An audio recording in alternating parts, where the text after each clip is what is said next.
believe in our country, and I want to serve it. I'm not asking that we ignore disability, rather that we do not ignore ability. Eye on America, weeknights on the CBS Evening News.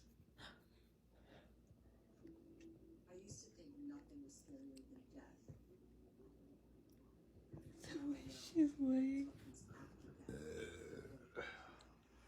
when it comes to facing your fears in life or death, facing yourself can be the hardest part.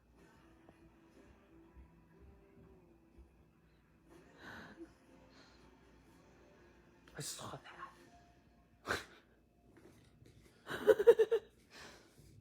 I'm like, why are you recording me? Put that away.